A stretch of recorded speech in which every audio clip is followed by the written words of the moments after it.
presentation title is, hold on, The Role of 21st Century Security Politics and Constitutional Values in the Social Integration of American Muslim Youth in Educational Institutions. Yeah, it takes 2 pages for the title. She also actively volunteers and is engaged with the RFEA Muslim community and has been since she was young. And as I said before, she is raising her 4 children with her husband. And so it's my pleasure to bring to you Mrs. Mona Siddiqui.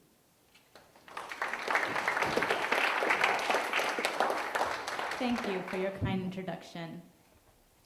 So my discussion today centers on the notion of terror and hate as it relates to the experiences of Muslims in America today. The frenzy of fear towards Muslims and all things Islam seem to have really peaked again, and Licia went into the details about the spikes, and we're definitely feeling that spike now. I just read a new study just yesterday that came out from the University of Minnesota that found that Muslims are the most disliked group in the US. The study found that their disapproval has almost doubled from 26% 10 years ago to 45.5% in 2006.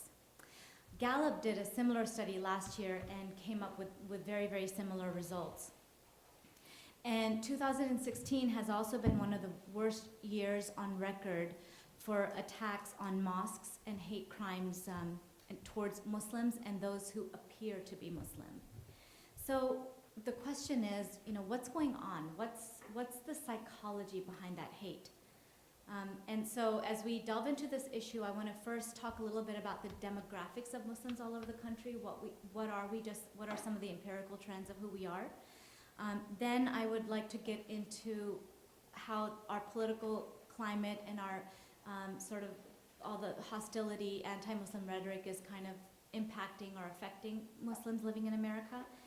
And then finally, I want to ponder with everybody on what our role is as individuals and collectively what our role is in changing this rhetoric of hate that has been festering for so many years. So first off, let's go into the background. Who are American Muslims? Well, in 2016, Muslims represent almost 1% of the US population, an estimated 3.3 million people. And the majority of these, 67%, are immigrants from the continents of South Asia, Middle East, and North Africa, but primarily South Asia and Middle East. And the remainder, the rest of the 30-some%, are primarily second, third, and multi-generational Americans whose parents or grandparents immigrated from the same regions that I mentioned, followed by a smaller percentage of African American or Black Muslims. Then white Muslims are those who identify with a European heritage, and finally a very small number of Latinos or Hispanic Muslims. And of course, over generations, these categories are starting to become more and more intermingled. And the first large wave of Muslims arrived in the US through the immigration process in the 1960s and the 70s during the civil rights or after the civil rights movement, when Congress finally abolished laws that had been in place for a century that imposed racial restriction on immigrant visas and citizenship eligibility for immigrants from Asia and from the Middle East. And that was abolished in the mid-50s, 1952, and around that time. And since then, the 70s is when the first wave of immigration started with Muslims coming from South Asia and the Middle East. And again, over the last 20 years, there has been a significant increase in the immigration patterns of Muslims from South Asia and the Middle East. And Pew Research has estimated that by 2050, the number of Muslim Americans will double in population. So from 1% will be, it's expected that will be about 2%. And even before 2040, Muslims are estimated to become the second largest religious group in the United States, second to Christians. And so this chart created by Pew here kind of breaks down the Muslims by race in the US. And there's another Pew survey that I recently came across that found some other sort of demographic information. So as a group, Muslims have the second highest level of educational attainment after Jews in this country. The majority are of middle class. 70% lean towards the Democratic Party. 69% say that religion is a very important part of their life. And the vast majority of those reject Islamic extremism. And so I just want to say before we move on that these numbers are empirical trends. It's important to point out that we're not a monolithic group, and we are diverse in terms of our experiences and dispositions. And this is just meant to give you a basic general idea of Muslims in America, demographically anyway. So now that we know more about who we are, how have they been affected by the events of 9/11 and the 15 years of international political turmoil that seems to be just getting more and more complex? And as we all know, since 9/11, we are all of us experiencing an overwhelming sense of fear of the menacing threat of on our security and our sense of safety, not just in the U.S., but it's all over the world. And we have an apprehension of extremist violence committed by Islamist groups asserting anti-Western political ideology. We also have an apprehension about whether there is a compatibility between Western ideals of democracy and Islamic ideology. And these are the fears that we're grappling with all over the world. And in response to that fear, we've seen increasingly restrictive policies emerging in the area of national security, immigration, foreign relations, the Patriot Act, of course, and then many others that have followed. And these policies and regulations have been clearly intended to promote our safety and security, but at the same time, they've really constrained our civil liberties and our freedoms. So many Muslims and those perceived to be Muslims have been disproportionately impacted by a lot of these policies. And they feel that these policies, in effect, are producing an environment where discriminatory treatment has become an acceptable part of our post-9/11 environment. That it's been institutionalized. And in addition to that, there's been an unprecedented amount of discrimination, harassment, and other civil rights violations that Muslims have experienced in all types of settings, in their workplace, in the educational arena, and in the community. So I'd like to share a short clip that I really think captures the mood of Muslims today in the U.S., and I apologize in advance. It's a little, one scene is a little bit graphic, but it's very poignant.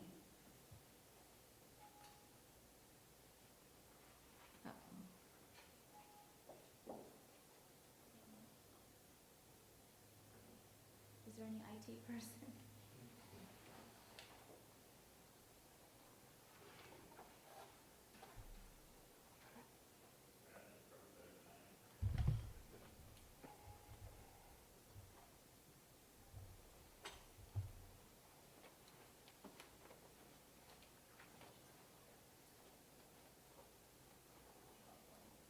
No, it's just not playing. Upstairs it's playing.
So a lot of people are afraid to wear traditional clothing associated with Islam or share their beliefs in public.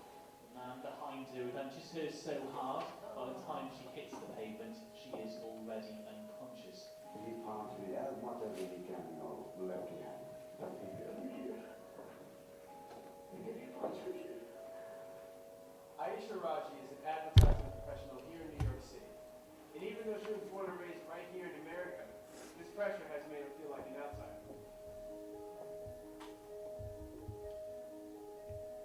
We weren't allowed to wear traditional outfits to Jamaat. We weren't allowed to wear that. Is that because of 9/11? Yeah, because of 9/11, because people were so afraid of Muslims. You were advised Yeah. not to wear your traditional clothes. Mm-hmm. And how did that make you feel? It was weird because I grew up my whole life getting ready and looking nice and feeling clean and pure to walk into Jamaat. Next thing you know, I have to wear jeans. It changed the way I looked at things. I do Indian classical dancing, Bharatanatyam, which is based on Hindu mythology. So I think the hardest one for me was when I wasn't allowed to wear it to dance class. That was especially weird to me because everyone around me wasn't Muslim. They were all Hindu. So I understood deep inside what Muslims were going to, but I didn't understand why everyone else around us was suffering as well. So we just have to be careful. And it's to stay safe, which is sad because I never thought I would have to stay safe in America. My parents moved here from Africa and from India to stay safe, to build a better life. I don't want it tainting my faith, and I don't want it changing what I believe and what I have known my whole life. Today, Aisha refuses to let the stigma against Muslims affect who she is. But a lot of people are still feeling the pressure. This affects all of us, because when we turn a blind eye to even one American who's afraid to express themselves openly, it's a step towards embracing selective freedom. Anytime there's the us versus them, and the them is bad, and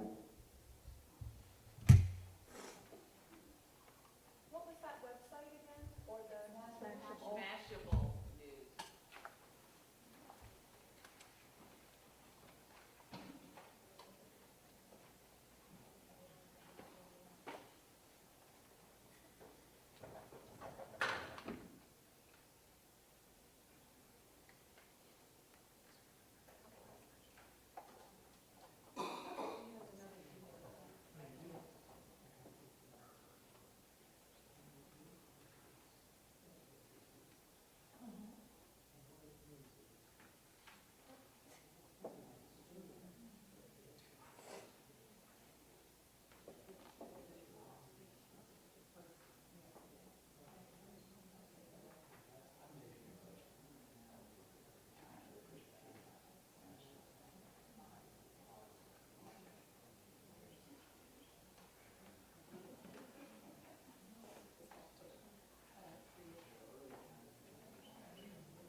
Thank you for your patience. I hate to break the rhythm, but IT issues happen more often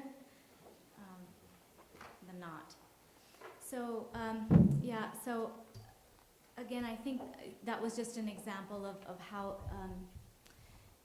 this is not just with Muslims, but it's sort of an intersection of your religion, your color, your ethnicity, and just how all these, I guess, things oppress to create a Islamophobia, and I want to get into what that means. But the word phobia is defined in the Merriam-Webster dictionary as an exaggerated, usually inexplicable and illogical fear of a particular object, class of objects, or situation. Scholars have defined Islamophobia as an exaggerated fear, hatred, hostility towards Islam and Muslims that's perpetuated by negative stereotypes resulting in bias, discrimination, and the marginalization and exclusion of Muslims from social, political, and civic life. So since the Paris attacks last year, and then the San Bernardino shooting this year, Islamophobia, this phenomena, has really escalated to an all-time high. And in response to these events, there are many politicians and presidential candidates that have proposed new policies just in this past year that have targeted Muslims as an entire group of 1 million people as a suspect class. And some of these policy proposals include systematic surveillance of mosques, all mosques in the US, deportation of refugees, a ban on all Muslims wishing to travel to the United States, a national registry that tracks all Muslims in the country, selecting immigrants based on their religious affiliation, and then rescinding our commitment to take 10,000 Syrian refugees in the next 5 years.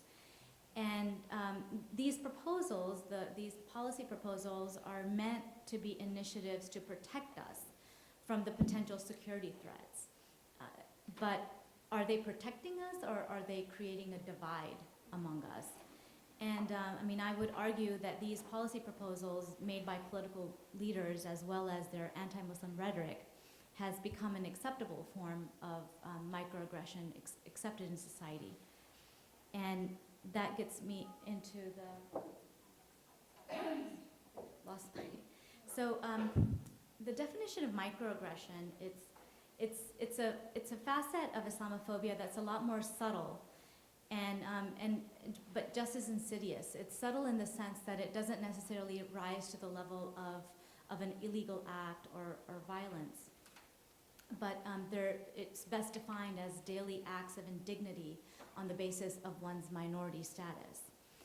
And examples of microaggression include stereotyping assumptions about one's citizenship status, being treated like a perpetual foreigner, assuming that you support terrorism or that you have the radical tendency, or that you're oppressed, racial profiling, of course, by airport security, border patrol, law enforcement, name calling, making assumptions based on core internalized belief system that you may have held since childhood, kind of like a default button, you keep going to that. And then things, core beliefs that are really hard to change. And then, of course, the disparate treatment by people who are in places of authority.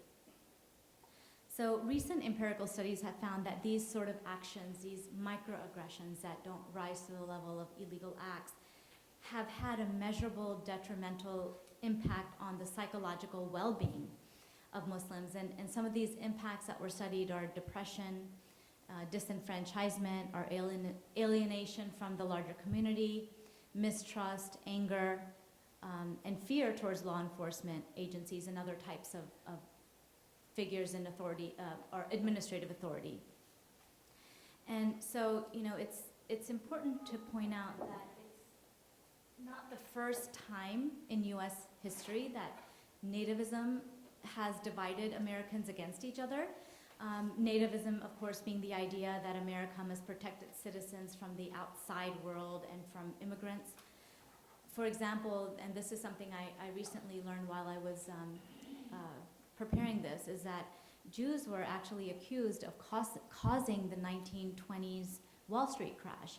And they were, I mean, they were all, as a entire group, they were blamed for it, and that was the sort of the basis behind the movement that opposed granting Jews asylum into the U.S. during that, horrible period of time. And again, in the 1950s, more than 100,000 Japanese were held in internment camps after the bombing of Pearl Harbor. And during these times of political tension, we as a nation have tended to support, as a whole nation, because to support these national security policies, these restrictive policies that curtail our civil liberties and our constitutional principles that our country was founded on. And so the next question is, what can we do? What can we do individually, and what can we do collectively? And I think that can be the questions that start a basis for discussion for the rest of our time here. But I put together some things on the slide for us to kind of just think about. I really liked Colonel Wilkinson's point this morning about mass participation, that we really need to proactively work together to build an understanding among our differences and find what our shared values are. First and foremost, the idea of freedom. We all came to this country as immigrants in some generation or another for freedom. And also, it's really, really important for us to stand up for each other, not on the sidelines when you see something happening, but to be proactive against hate mongering in any shape, size, or form. Stand out, and also, as Colonel Wilkinson said, question the system. And that comes to collectively. That's something. Sometimes a system, it's the institution. We can, as individuals, impact change, but collectively, we do have the ability to advocate for policies that effectively address these experiences of discrimination, and that our constitutional values, civil rights, justice, and equality, are meant to protect. And finally, another piece of it is to include Muslim voices into the political discussion, into the political discourse, and within the institutional culture. And in that way, if we're part of the discussion on the mutual goal of battling radicalism and its potential for extremist violence, perhaps we can build a more peaceful society. So with that, I'll conclude, and I wanted to, should I do it now? Okay, all right. So thank you very much for your time. I'll be back. We'd like to open now for questions.